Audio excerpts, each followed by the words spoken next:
Hi, welcome to Robyn's Roost. Today we're going to be making a really cute corner fold card that starts with a piece of designer series paper for the base, which is a little bit unusual, right? Usually we start with cardstock and then build from there with pretty patterned paper. This pattern actually came to me from Susan Birch, another Stampin' Up! Demonstrator that I know, and I think she said she got it from Brandy Cox, so it's a few loops down, right? So I'm going to be using the Apple Harvest stamp set. You can use any stamp set you want with this, and pretty much any pattern paper, right?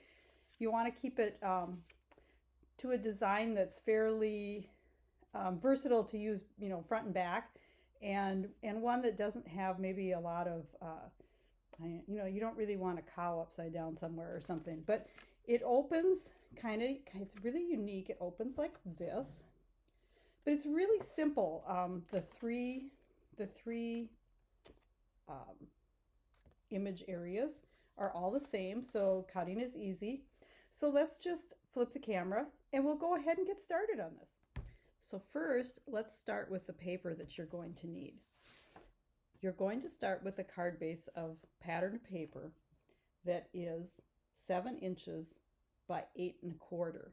Now, you want to pick something that has a design that it's really not going to matter which direction it is.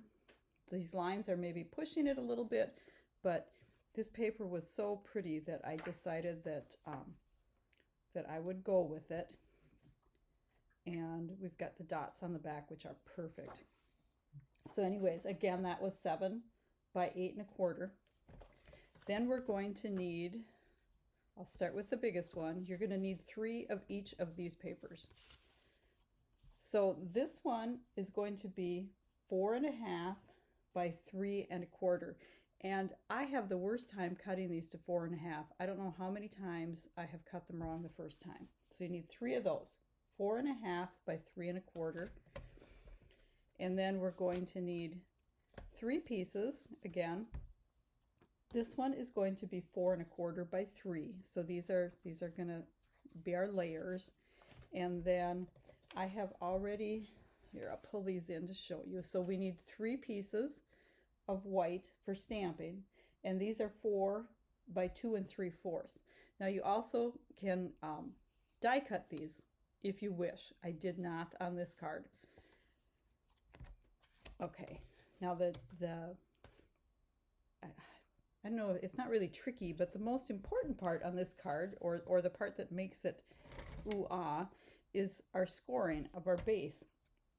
So we're going to put the side that you want out on the front is going to be down when you score. So I want the polka dots out. So we're going to face that down. Now we want to score at,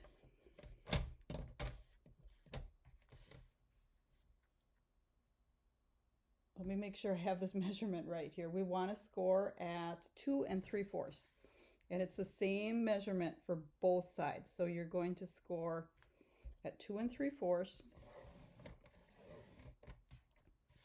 and then flip it and do 2 3/4. So it's pretty easy to remember the scoring measurements, right?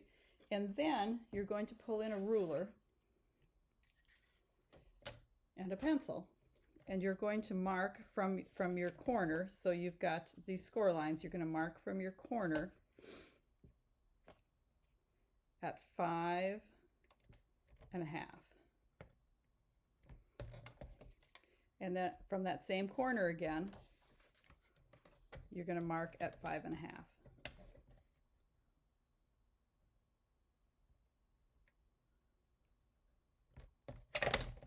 So then what you're going to do is you're going to put these score lines, you're going to connect them with another score line. So I like to put my finger on one and then spin it to get it lined up for the other one. And then we're just going to score across there.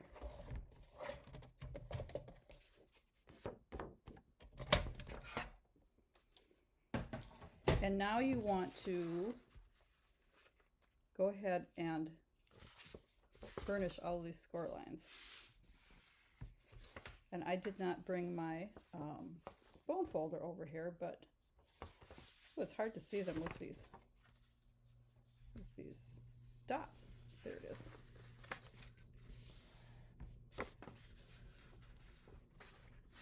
So you have 3 score lines that you're folding on.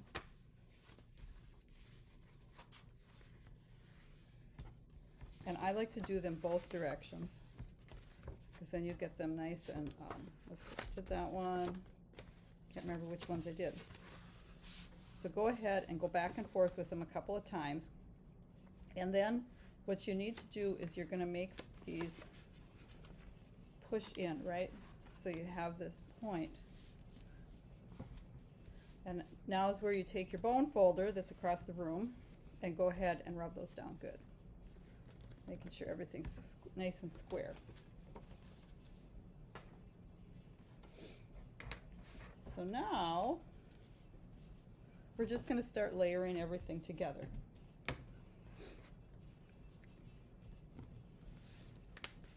So we have our 3 sets of layers. And if you'll notice, I did one of these landscape and the other one portrait. And then the one for the inside I left blank on this one.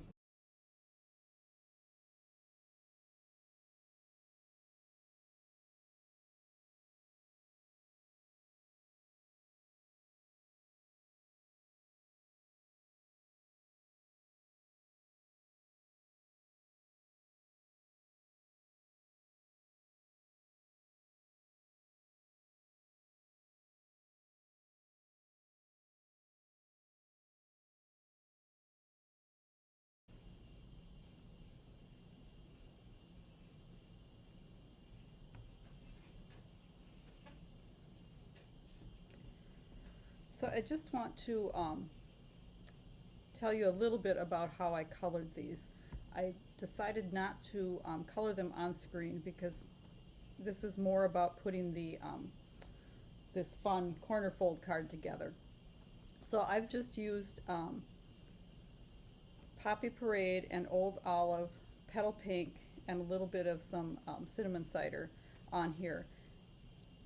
The Stampin' Blend markers, but you could use the Stampin' Write markers, you could use colored pencils, you know, whatever you have to color your apple.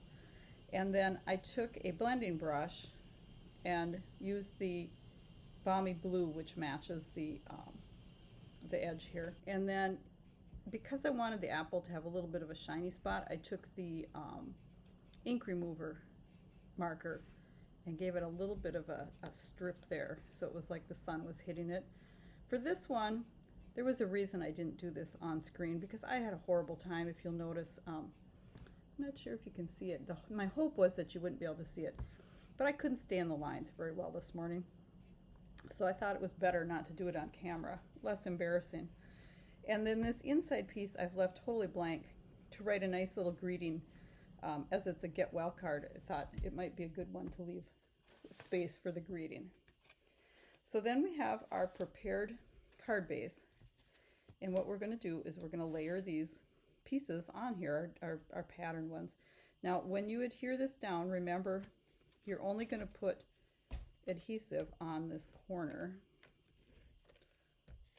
Now you could also put it on here if you wanted to be sure you're not going to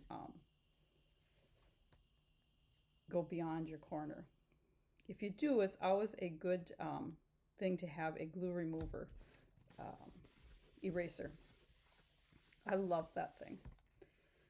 So then when we open it up, this one is going to go totally on top of here. So we're just going to line them up.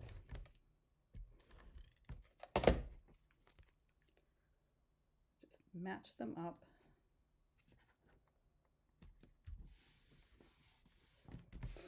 And then this one is going to go here, where we'll write our little greeting to whoever we're sending our get well card to.